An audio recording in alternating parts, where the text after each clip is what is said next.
on behalf of the National Hispanic Caucus of State Legislators. My name is Juan Pichardo. I'm a state senator in Rhode Island. Represent Providence, the city, the capital city, and I am the secretary of the NHCSL.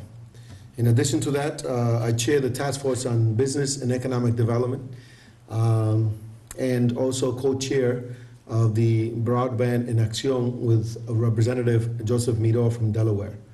We have a great task force that has been working very hard in not only for the past couple of years understanding the issue of broadband and technology, the role that it's playing in our society, and what it means for the nation, but in particular for the Hispanic community, and the implication that it has, and the opportunities that it offers us. It's a real honor for me to join the National Hispanic Caucus of State Legislators here in Puerto Rico. I hope you've had an opportunity to enjoy this beautiful island, and if not, I hope you do get the opportunity. It's a beautiful place.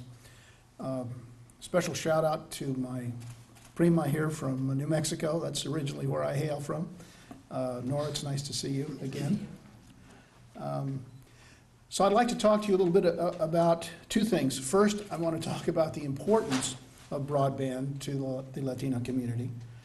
And second, I want to talk to you about the importance to broadband of the FCC's very recent efforts to reform the Universal Service Fund. Now, Juan and Joseph and Nora and the rest of your broadband task force gets it. Your task force has been very instrumental in raising the awareness of the tremendous importance of both broadband and full digital literacy to the Latino community.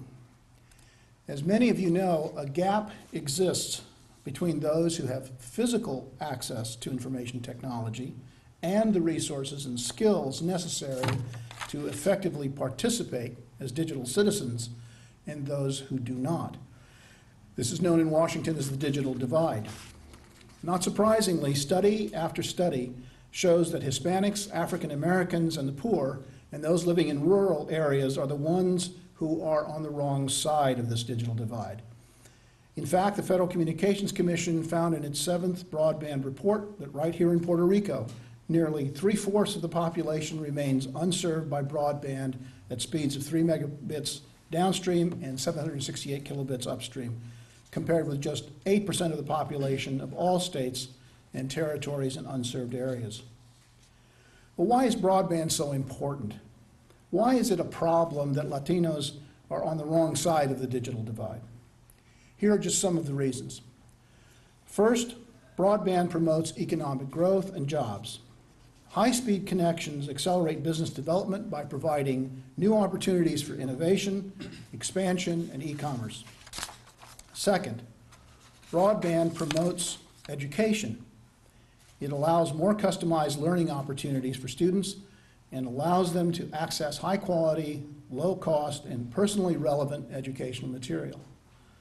Third, broadband improves access to healthcare services. Specifically, broadband removes geography and time as barriers to care by enabling remote video consultation and patient monitoring. Fourth, broadband provides access to government services, whether it's completing government forms, renewing your car registration, paying taxes, reviewing Medicare prescription drug options, communicating with elected officials, or streaming public government meetings and hearings.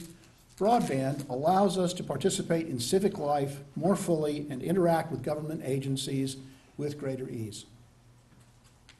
I could go on, but I think you get the point. You can see the link between broadband and opportunity, between broadband and an overall potential for improvement in so many areas of life and living.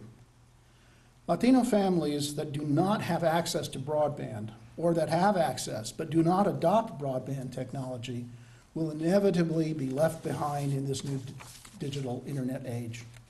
It's as simple as that. And it's an outcome that this country cannot afford.